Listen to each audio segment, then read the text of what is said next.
What's going on, guys? Welcome back to another video. I hope you're all enjoying your extended weekend on a day like today where the market is closed and really we don't have much going on. I love to pop onto the charts and get a good idea of where the market is trading, get myself prepared for the upcoming week, and that is what I want to go ahead and share with you guys today. So we're going to do some NASDAQ and ES analysis, start on the longer term time frames, dig into the shorter term time frames, and get an idea of some upside and downside levels that we have to watch for this trading week. I hope you guys do enjoy this video. Of course, come hang out in the pre-market live stream tomorrow morning to get an update on this analysis as we start to see the pre-market trade.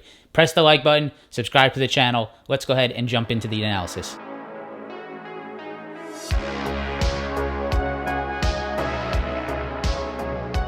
All right, guys, so we're going to go ahead and start here today on the NASDAQ, on the daily chart, zoom out, get a good idea of some longer-term levels that we have to watch coming up into the coming weeks, into the coming months. So here's the daily chart, right? We all know market's been down since the start of this year. No surprise, every push has been sold into, and we continue to see that trend. So that's number one, right? We have to keep an eye on that. We have to remember that. Market is getting sold into on every move to the upside. So until that changes, we need to keep that in mind. Until that clear trend changes, we have to know that you should sell into these pops as of right now. Of course, market can change, market conditions can change, so we have to adapt as traders. But as of right now, the pops are getting sold into, and that has been the same thing since the start of this year.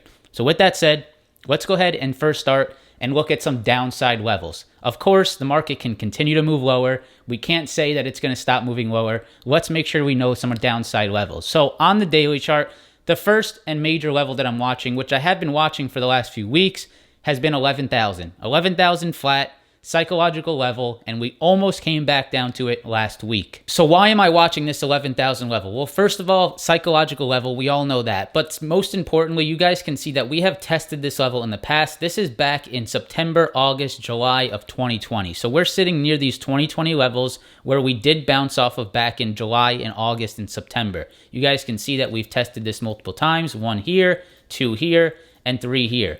So looking at this level, I can see that previously we have seen support in that level. So if we are trading back down to it, I know this is a level of importance. So 11,000 is a level that we definitely need to watch coming into next week. Do we trade below it? Do we bounce off of it? An important level to keep an eye out for.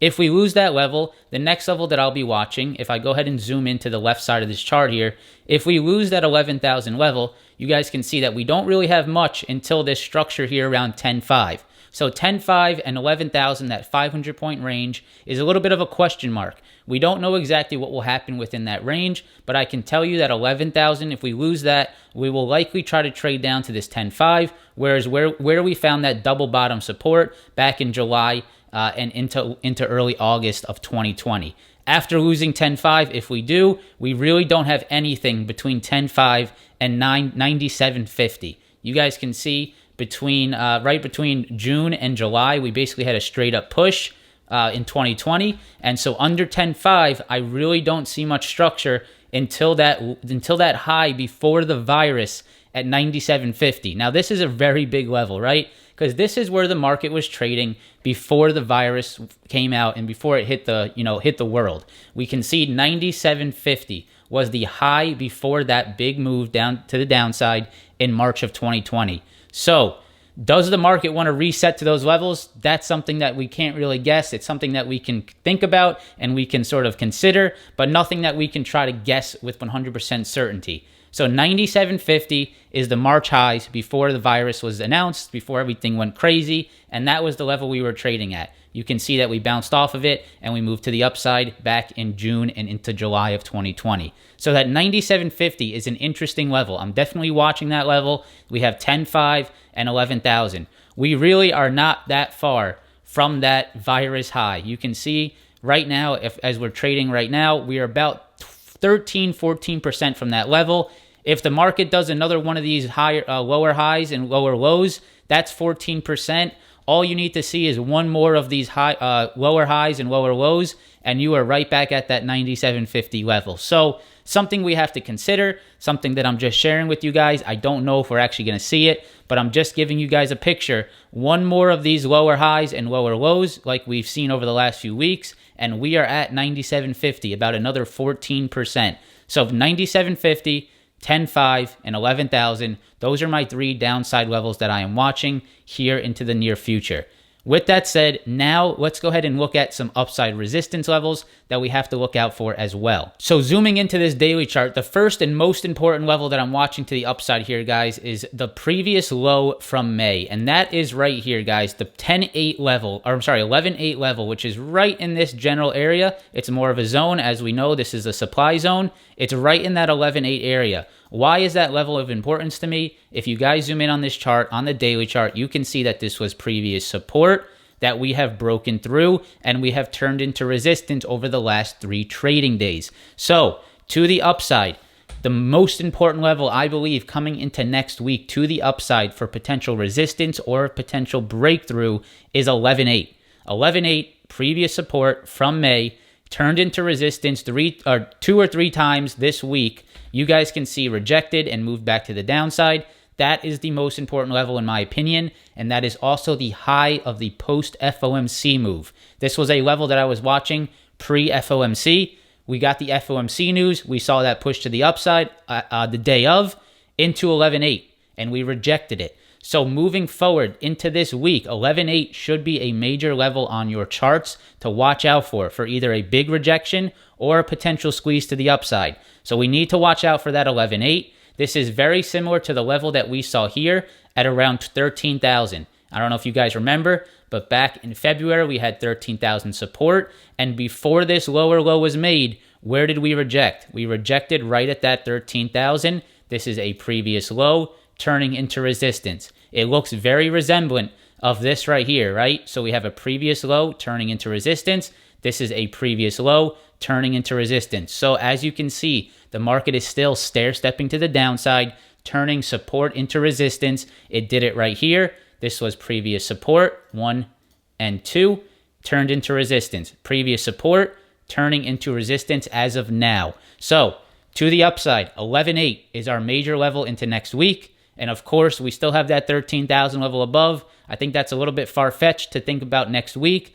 For next week, I like 11.8 as our level to watch out for.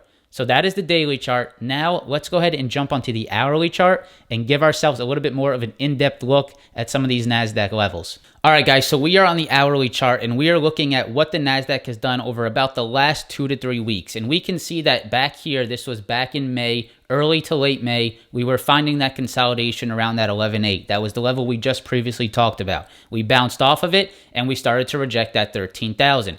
13,000 was the level that we talked about previously, previous lows turning into resistance, and here is your lower low, right? This move to the downside was based off CPI, based off the higher than expected CPI reading, the higher than expected federal funds rate increase, and you can see that we had that move to the downside. Now, this was FOMC. This push to the upside was your FOMC meeting. That was your little sympathy move. Where did it reject, right? Right at 11.8. So moving into this week, guys, that is our major level to watch. It is the previous lows from May. It rejected off FOMC. What does the market do if it moves back into 11.8 this week? That is the number one thing I am watching. So as of today, as of this market is trading, which is the futures market, it is currently trading as of right now, we are in about an 800-point range. We are between 11.8, FOMC high, and we are between that 11,000 low that is back from the early 2020 levels. And right here, you can see we bounced off of it last week. So here is the channel that I will be watching as we approach this week. It might be a little bit difficult in between this channel. It might be a little bit questionable about where this market rejects or supports, but I know for sure that we have this 800-point range, major supply and demand now at 11,000. That I have to be watching. If we really look at this market in detail, here is the one level that I would be watching for a potential swing to either direction, and that is 11.5, guys. That is this May swing low, this wick low right in this general area, and this is where we rejected here previously on Monday of last week. You can see 11.5, we rejected right there on Monday, rejected it, got through it on FOMC, fell right back below. So I will be watching this wick low here around 11.5. I think that is a psychological level as well as a previous resistance that was previous support. So I will be seeing how we react off this 11.5. I'm not sure it will be that major of a level coming into next week, but we will have to see how it reacts off that level. So 11.5 is sort of that seesaw for me, right in the middle of that seesaw to know if I'm going to see a push towards 11.8 or if I'm going to see another move towards 11,000. If we get a push into 11.5 this week and we reject off of it, we start seeing resistance here, then I would say we're probably going to come back to that 11. If I see us get through 11.5, start to turn it into support, then I would have a little bit more confidence that we could see that move back towards 11,000. So for me, in between this range, the middle of that range, sort of the deciding factor of which direction we see, I think is right around that 11.5. That is the sort of swing point that I will be watching. So if we break 11.5 next week, if we turn it into support, I think you could possibly see some momentum towards that previous high at 11.8. If we are not even able to see a move above 11.5, then I think the bears hold this down here, and I think you may see a retest of that 11,000. So I hope that helps, guys. That's what I'm looking at right now on the NASDAQ.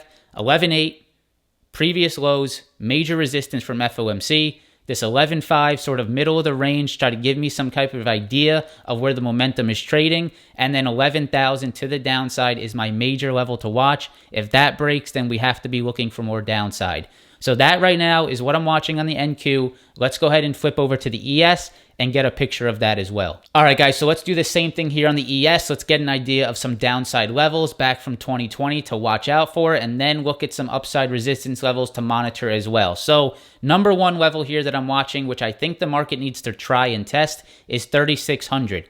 The 3,600 level on the ES is similar to that 11,000 level on the NASDAQ. I think these levels are very similar. I think they are sort of showing us the same thing. If we lose 11,000 on the NQ, I think you got your move towards 10.5. I think if you lose the 3,600 on the ES here, I think you're moving down to around the 3,400. So 3,600 on the ES, guys, you can see is a previous high back in August of 2020. It was where we broke through and where this trend really started to accelerate. After the break of 3,600, you can see this trend on the ES really started to move into 2021, right? So you can see we are back towards that 3,600, and I think that is a major level of interest here coming into next week, 3,600 on the ES. We are currently trading around 37.15, so about 115 points to the downside is that major level that I'll be watching.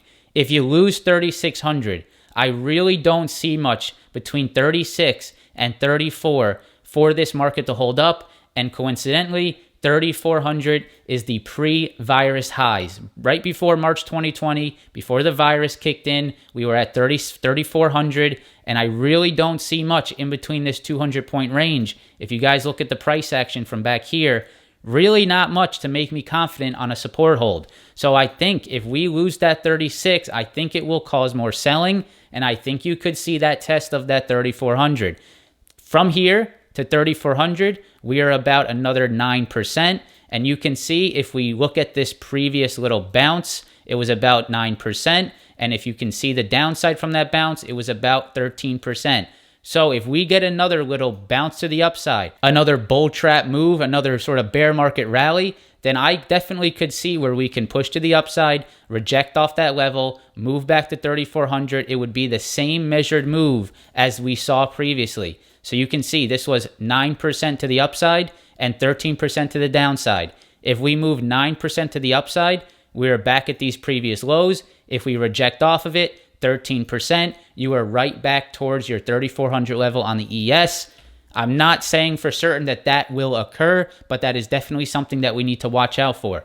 One more bear market rally, one more bull trap, and you are likely back to that 3,400, which is the pre-market or the pre-March 2020 levels before the virus. So let's watch out for that. That's a major level that I will be watching. 3,400, 3,600, major levels here on the ES on the daily chart. Now, if we zoom in here on the daily and look at where this market could potentially reject in this coming week, I am watching this area right here around this 3,850, 3,900 level. It's sort of a range here on the ES. It's not quite perfect. I want to say it's between 3,850 and 3,900. If I put a zone here between this, about a 50-point range, this was the previous support from May that we were rejecting right now. This is very similar to the NASDAQ. You can see on the NASDAQ, previous lows in May that we are rejecting right now. This is the May low. This is where we're rejecting. That's that 11.8 level that I talked about on the NASDAQ.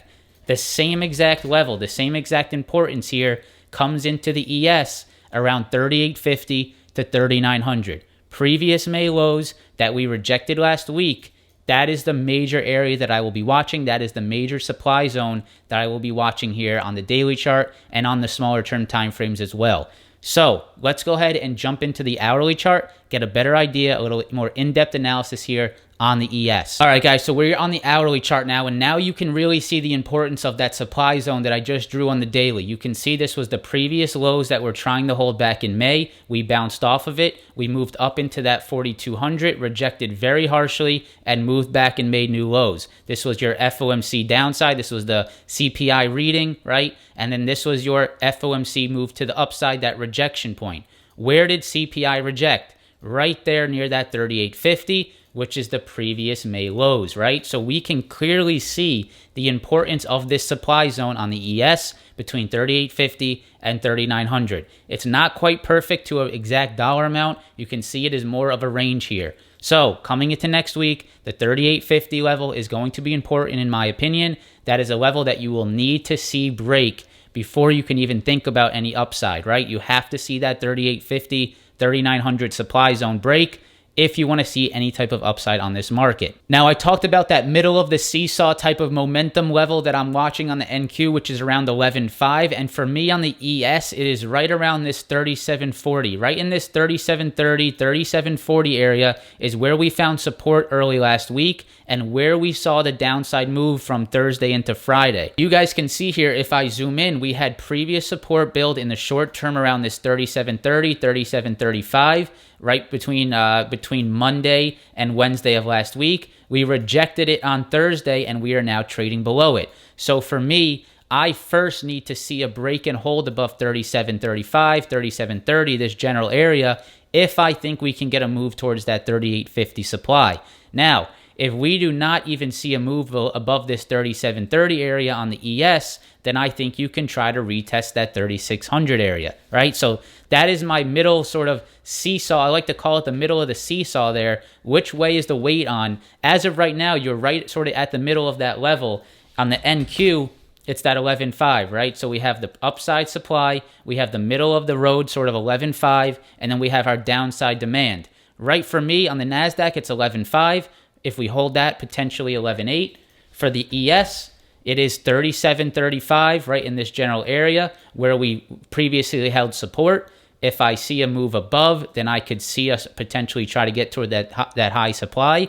If we are not even able to get above it, then I can see where we can start to reject here, right? So here are my levels on the ES. So the major levels that I am watching into next week on the ES is 37.35, 37.40, which is the previous lows here from early last week. I need to see what it does there. If we get above 38.50, if we go below 3,600. So guys, I hope this gives you some idea of the levels that I am watching. I'll do a real quick review of these levels just at the end of this video to give you an idea. For next week, I am watching 11.8 to the upside on the NQ. I'm watching 11.5 for a potential rejection, and I'm watching 11,000 to the downside.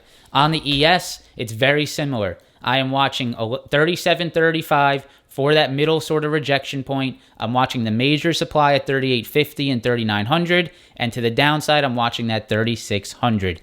I hope this video gives you some preparation into this coming week. We're going to review these levels tomorrow on the pre-market live stream as we start to see the pre-market trade, get updated analysis, get ready for the trading day. If you guys want to come hang out, make sure to subscribe, make sure to press the bell down below so that you are notified when I go live. If you want to trade with me live every single day, check out the Discord chat down below. If you want to get these NQ and ES levels every single day for free, there is a free technical analysis group down below where I will post these levels in the Discord for free. I already go over them here on the videos and in the live chat. So if you want to get them in a free text format, make sure to check that out down below as well. I hope you guys have a great rest of your weekend. Thank you so much for watching. Press the like button, subscribe, and I hope to see you in the next video. Peace.